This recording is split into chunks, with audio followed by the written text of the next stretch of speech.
down south. Hood baby, hood baby. Make all the girls go crazy, go crazy. Go stupid. You smart like an A+ student. Right now, looking for your love right now. Hey, it's your man Nick, It's your boy Sammy. and today we finna pump the brakes. What we pumping the brakes on today, Sammy? We pumping the brakes on school, the next generation of young folks, and all that good stuff. All right, man. Question, straight out of the back, and it's gonna be a big one. What do you think affects what more, man? Do you think the kids affect the school more, or do you think the school affects the kids more, man? What's up? That's a solid question, really and truly. I don't know, because the school is always going to be the school. The school going to always be there, but the kids are different kind of kids will come there, give the school their I would say the kids. Because the kids, say for example, the kids' grades represent the school. The kids, how they act represent school, or the stuff on this whatever. So I'd say the kids. But do you think that school can be a bad environment for the kids, which would cause the kids to lash out? Do you think like a good kid could go into a school that has maybe a couple bad seeds, and next thing you know, he's a demon child too? And that's still not the kid, because then that's the kids that go to that school. If those kids didn't go to that school, then it wouldn't have been a problem. But those kids aren't being disciplined. I'm talking about demon child. I'm talking about the bebes. You know, they used to fight in the hallways and stuff every day before class and everything, Right. and they never get reprimanded for what they do. That's true. I would say it's both, because then those kids don't gotta come to that school. Yeah, no, I'm just kind of trying to poke and prod for Right. a real response out of you. Just crossing all my T's, dotting all my I's. Now, me personally, I believe the same thing. I believe that the school has an effect on the kids. I feel like the kids don't affect me. I feel like the kids do affect the school. I feel like if you send your baby child there, and I send my son there, and my son links up with your baby child and starts doing baby stuff, then it's the children's fault. But if my child links up with your child and your child turns good and he turns out to be an upstanding citizen, that's also the effect from the children. But at the same time, I feel like we got to hold the school accountable, because if the school isn't correcting what the children are doing, then the children are obviously going to have an effect on school. Like you said, testing of a percentage of your kids are failing the test, then you know you need to touch on these topics more. So if you're not touching on said topics more and making sure that they understand them, then the next time they fail that test, is it really on the kids or is it on the school? Well, in that case, I would say that's the school and the teachers in that point.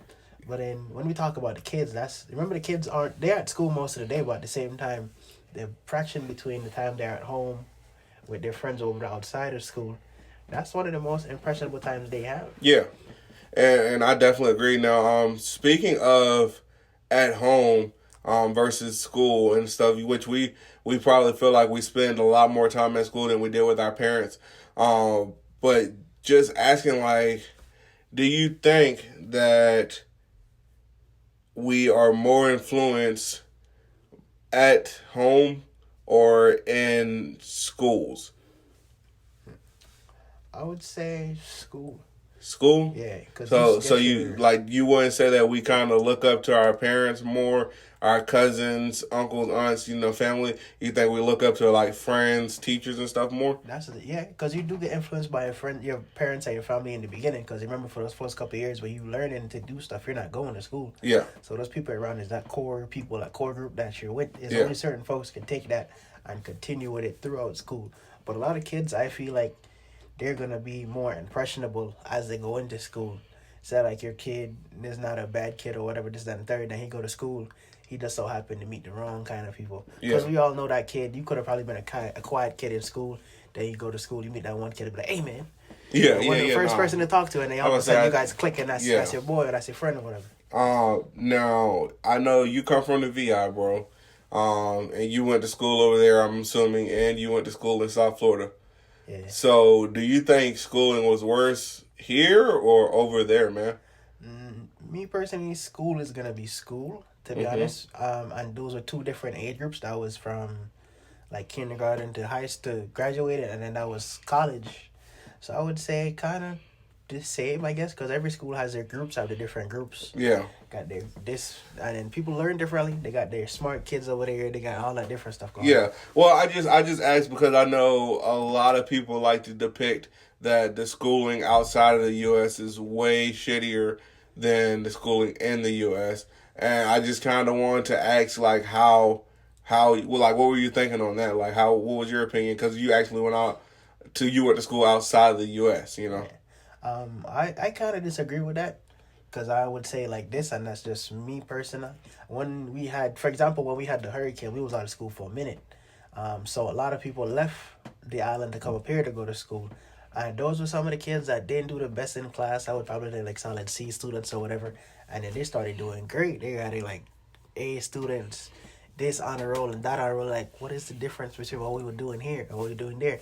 But you got to think about it, that same thing. If I come from St. Croix where I had all my friends and this or whatever, you didn't have to focus on school that because you got your friends. You're not going to focus because you have your friends. You come up here, you don't have nobody. Yeah. So you have nothing to do but the books. Now, do you feel like, kind of off topic, but do you feel as if you coming from that situation, like you said, you have no one up here, you just have your family and stuff, none of your friends get to come with you. Do you feel like as a kid or as a teenager first starting out here, that gave you motivation to kind of like do more so you could like maybe fly your friends out and stuff? I don't know about flying your friends out, but it did give me like a better pathway. Because you're not too deterred to like, oh, let's go out this day, or let's go out every day, or let's do this every day. You're more on like a go to school, go to work, get your schoolwork done. You get on that path that your parents want you to be. Got you. So you're basically saying like it didn't affect you too much because you didn't have any friends over here. So it definitely wasn't a dedication thing. It was more of the only thing you knew. Right. Yeah. So, all right, I got that. Because I was just wondering because I noticed that, I see families from the Caribbean and stuff. I went to school in Florida. I lived in Florida for 4 years.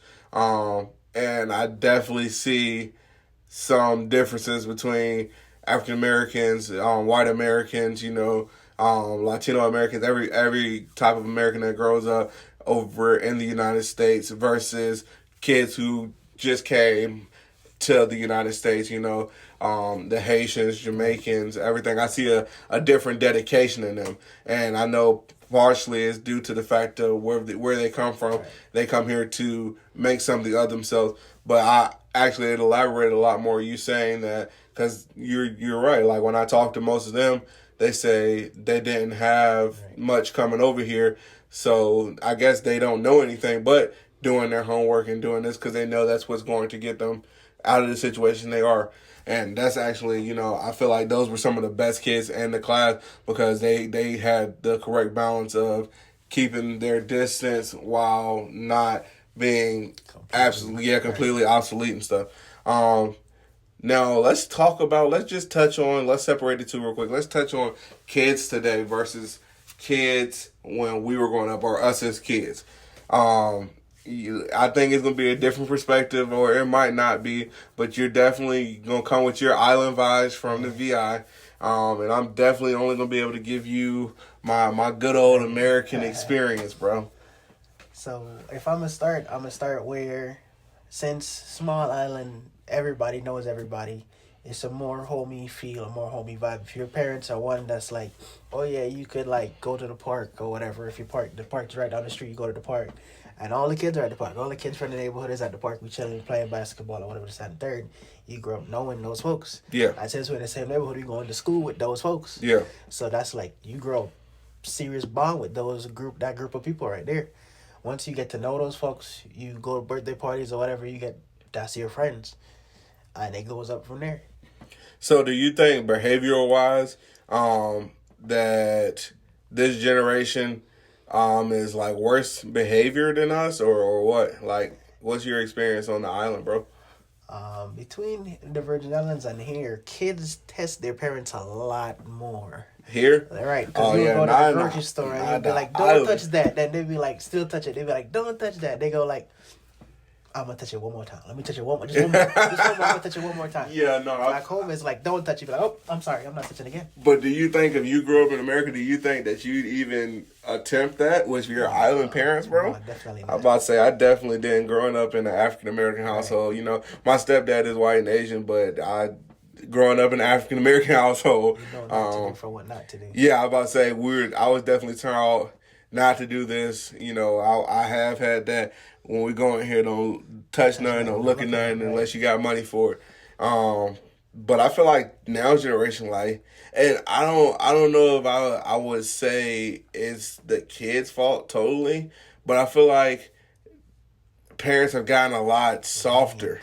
They're lenient. That's a great word right there, lenient. They have got way more lenient than today because it's so much stuff that they can give their child just to get them out of their face. The game systems, the phones, cars, everything. You know, they can just give it to them and they don't have to deal with them. I think that's the root of the problem, to be honest with you. I personally don't like the fact that kids that are growing up 2-3 years old can't talk properly, but I give them my cell phone and they can do everything from here to God knows where and back. And I feel like that is actually crazy because do you not remember, like, it's crazy that the younger generation, I feel like, will never get to experience that pulling up on a Razor scooter, hitting a little thing thinking you're doing something, and then that scooter hitting you in your ankle. Right. Yeah. Or the experience where you going down the street and all your friends' bikes are parked at one house. Yeah. That scene or whatever. Dude, that's crazy. Or that's where you stop at a tree and you used to just climb the tree just because you could, and you see who could climb the highest and stuff.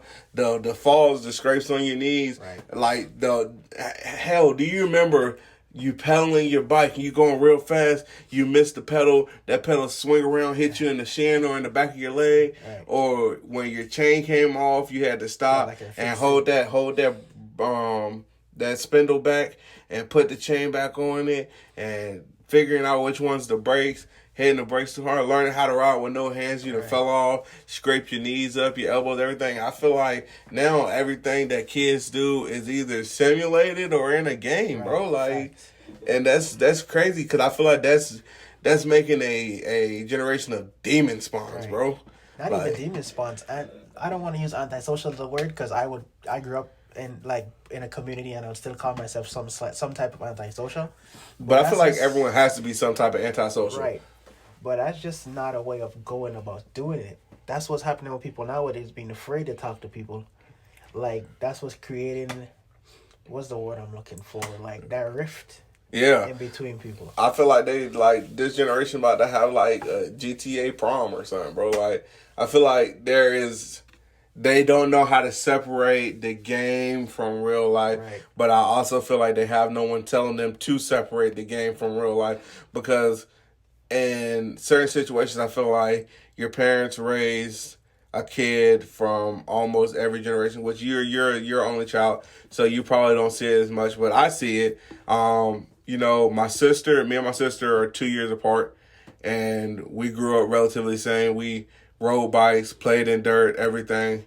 Versus my little brother, he started out riding his bikes, but then, you know, we got the game console. He started playing games, this, that, and the third. And I feel like he is way more different than us. You know, I feel like he has it a whole lot easier because he ain't never had the experience being told to go outside and you don't come back until the sun, until the lights come on or the sun go down. Before the lights Yeah. come on. Yeah, no, I feel like you definitely ain't had that experience of trying to build a clubhouse out of random sticks and stuff that you find in the woods, or random wood that's behind the house. Like, I remember doing crazy stuff. I remember one time they were doing construction, taking down a fence, and me and my friends in the neighborhood were just taking the wood as they were taking down these fences, and we were putting it into the trees,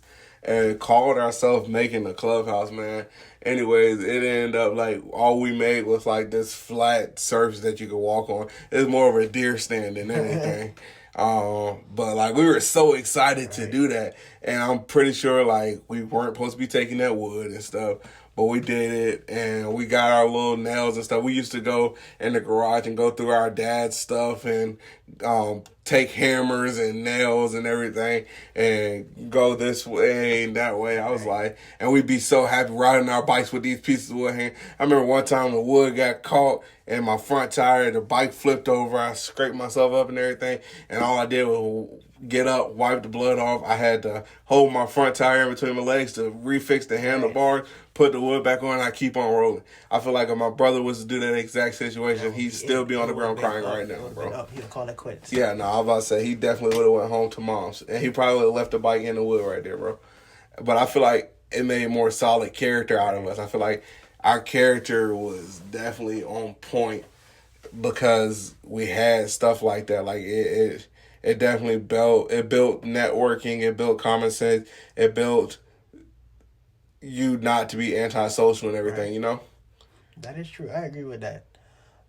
In terms of anything in general when it comes to doing that. But at the same time, you gotta understand, like, that's just how the world spins sometimes. You know what I'm saying? Certain stuff gotta happen. Do you think that the games and stuff and the phones and everything making people more antisocial, do you think that's also making people more hostile and more quick to action about certain stuff? Because, you know, we see a lot of school shootings, the bomb threats and everything. Do you think that makes... do you think that all of the technology and everything that you're seeing online is making people more tempted to do stuff like that, per se? Well, if you're going to say that, I would say in terms of becoming more agitated, then yes. Because people, once you play on the game, say little kids go online or stuff like that, then they hear other folks that's online that's not supposed to play with them talk the way they talk about what they're talking about on the game. They, like, roasted little kids and stuff like that. They start getting more offended. Then you go to school and you hear some kid, like, tell you something that you didn't have that learning of being able to take sticks and stones. You didn't learn that sticks and stones mentality. Yeah, no, I feel that. You were behind a controller or something like that. Yeah. I definitely would like to touch on that by saying I feel like it does make people more aggressive and more quick to action, like you said, with the whole gaming. Because I get into lobbies now on COD and stuff, and all I'm hearing is, oh, your mama this, you this, you that, da. But, like, I feel like hearing that over a mic versus hearing it face to face, definitely, like, because you can flip out on the mic. Right. You can, because you don't see that person, you don't know that person. But I feel like it's a different thing on, like, when we used to ride the bus and stuff. Like, when we used to ride the bus, they used to just be our pastime. Hey, your mama so fat, da. Nah, man, your mama so ugly. And it used to just be you going back and forth. It wasn't your mama so ugly, and then someone being like, yeah, shut up, you know, going crazy. Like, I feel like it was definitely more of a human interaction. Yeah, human interaction. I guess that's like the perfect phrase for it is human interaction was more of a thing versus now. But I also feel like parents should stop buying their kids these games. Right. At such a young age. At such a young age, but also games that aren't for them. Like, let them play Minecraft, sure.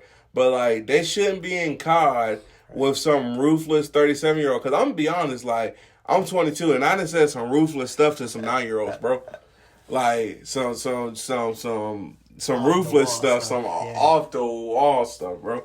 But it's like, you can't get mad at me because at a certain thing, you got to realize, like, how are you going to let your kids play these games knowing this grown man? Like, you wouldn't, put it like this, you wouldn't let your child, your 9-year-old child, go to a party that is for a 37-year-old man and there's going to be a bunch of men there. Because then you're going to be like, oh, why would I do that? That sounds rapey. That sounds pedophile. Versus you're okay with sending your child online and chats and stuff that is full of grown men, grown women. Right. Like, it's like, you know how many people watch, what's that girl's name? That's that Sniper Wolf. And what's that other girl that wears the Fox outfit or whatever? It's kids who are watching these gamer girls and they're in these game chats and stuff. and they're learning some of the most inappropriate. And I mean, that's just this generation is kind of weird because we were told. As we were growing up, we were told stay out of grown folks' business, Right. or of grown Speak folks when you're talking. spoken, Yeah, yes. speak when you're spoken to. If grown folks are talking, leave the room. We were taught all of that, and now you it's no such thing as the Right. grown folks talking. Because I'm sitting here arguing with a 9-year-old on why I won't solo him because I'm gonna end his stuff. Yeah, right. But nowadays that's called sheltering though. They got these parenting books and these people that feel like they know what they're talking about. They be like, you must not shelter your kids, but at the same time, that's what makes genuine people. Man, the shelter's for the dogs, bro. Right. I remember growing up, I didn't get my first game system until about like 12, 13. Yeah, I think that's around the time I got Right. my first game system. I got my first game system from my dad when he came back from serving in the military. He had his PlayStation, Right. and he gave it to me, and me and my little brother shared it until we had got another one. But even then, I don't feel like I wasn't so play. dependent on it though. Yeah, like literally, I was like on the game all the way up until I got my car, but that was what, like 3-4 years maybe tops. So like it was never really no. And you don't spend the amount of hours on it either. Yeah, like as soon as I got my car, I was back outside. My car was like my bike. Right. Like, and now it's so many kids who don't even know anything about cars, and that is Not even crazy. cars, let's talk about bikes. Bikes was everybody's first introduction to Transportation. right. Or trying to learn how to fix something. Yeah. Technicians that are technicians today started out on bikes. On a bike, bro. Like, and that's crazy because, like, I remember fixing so much stuff on my bike. I remember, like, one of my, what's it called? The little, the wires on your bike and stuff. One, Talking about the spokes. yeah, the spokes, they one of them had, like, I bent it back and stuff. I remember painting my bike rim. I remember helping my friends do their chain back on the spindle and everything.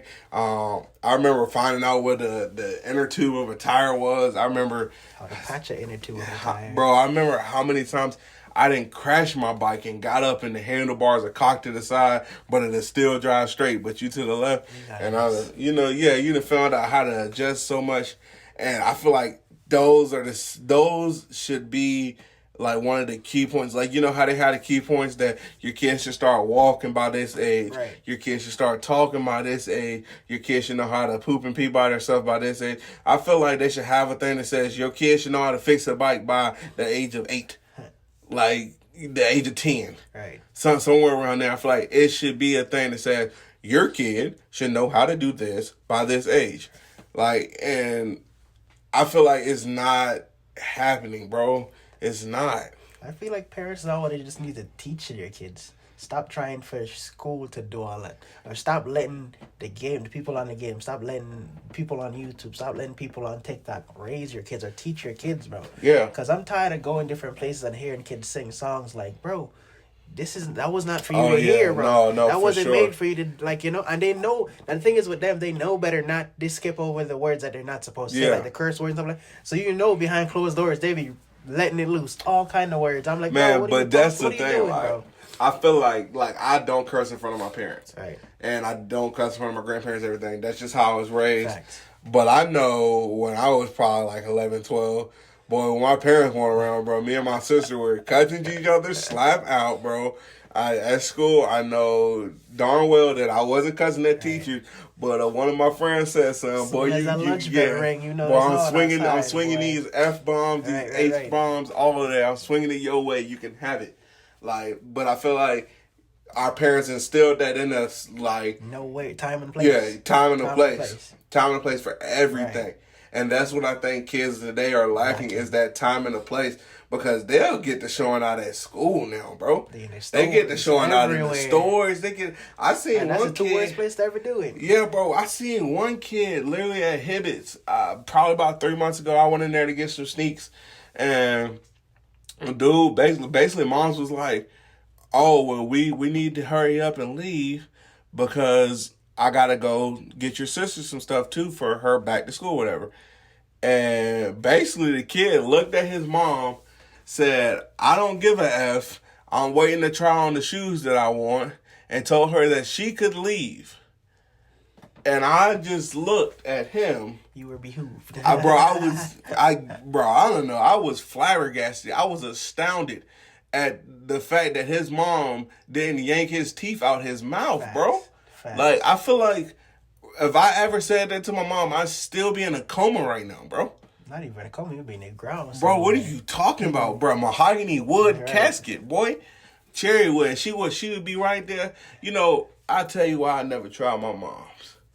My mom told me this one time, and I just registered her all the way crazy. She told me, boy, I'll kill you and I'll call the cops on myself. Any person that's willing to do jail time behind the crime they did, and not only do jail time, but call the cops on themselves, is registered crazy in my mind. I'm sorry. True. And I'm pretty sure that she would have done it had I done something like tell her to shut the F up in the middle of a store. And then it's the fact that the parents look around for someone else to correct their child. I'm like, no, that's your job. That's your job. You should have done it at the house, bro. Don't look around now and look confused and behooved at Right. why I'm not saying, hey, don't talk to your mom that way. I'm a bystander. What are you talking about? I'm not doing that. That's for what? For your child to cuss me out and then I catch charges for laying him on the ground? Right. No. But then if you correct the child out in public, for the parents, like, I remember one time I was going through Walmart and it was a kid, he was probably about 4 or 5, throwing a tantrum. And he walked, his mom walked past, he was in the little stroller part or whatever of the cart, and he threw something across the aisle, and I said, yo, watch what you're throwing, little man. And he just looked at me like all confused. Right. And his mom was like, what'd you say to him? And I was like, I told him to watch where he's throwing stuff because if that hit me, then we would be having a different conversation. Not as like I'm going to hit the child or anything, but I would have told you, Right. hey, get your child before we have a problem. But, you know, she wanted to make it what it wasn't. And that's cool. But my thing is, your child shouldn't be throwing stuff in the store, first of all, because if he break it and then you got to buy it, you're gonna be mad about that. But if he break it, if he throw it and he hit, say an elderly person's coming around buying a scooter and stuff, people don't think about that. Like, that can seriously injure someone. And I think what he threw was like a truck or something. But it's an object that was hard enough to hit the floor and make a loud noise, you know? So I was like, he threw that right in front of me. I was like, yo, watch where you throwing stuff, little man. And I kept on continuing on my day. She wanted to make it a situation, but I basically just told her, yo, if you taught your kid not to throw stuff before he came in the store, then we wouldn't even be having this conversation at all. So, you know, look who the problem really is. But she, had I not said anything, you know, she probably would have looked me up and down, oh, I'm sorry, or this, that, and third, or just looked at me to say something. But since I said something and her child looked bewildered, she was like, oh, I got to say something to defend my child's honor. You don't always got to defend your child. Every now and then, you got to tell your child, hey, that man's right. You keep on throwing stuff, when we get home, it's going to be a problem. Right. You know, and I feel like parents don't do that enough. I feel like parents are so quick to, oh, no, my child didn't do it. What did you do to my child? Not what did my child do for you to do what you did. That's like a big thing. But, you know, I guess we'll go ahead and wrap this one up. Anything you need to hit on? No, that was about it for me. Man, as a whole, I feel like today's generation, straighten up, yeah. I feel like y'all need to do better. Y'all need to learn more. But I feel like put the phones down. Go outside. Find out what the sun is. Taste some dirt. Right. Eat a rock. Swallow a quarter.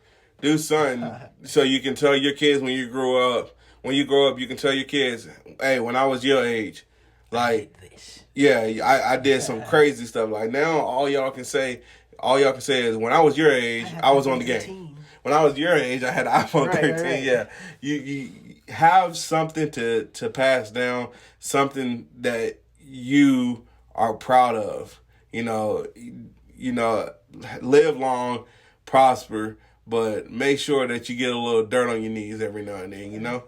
But until next time, it's your boy Nick. It's your boy Sammy. And that's us pumping the brakes. Down south, hood baby.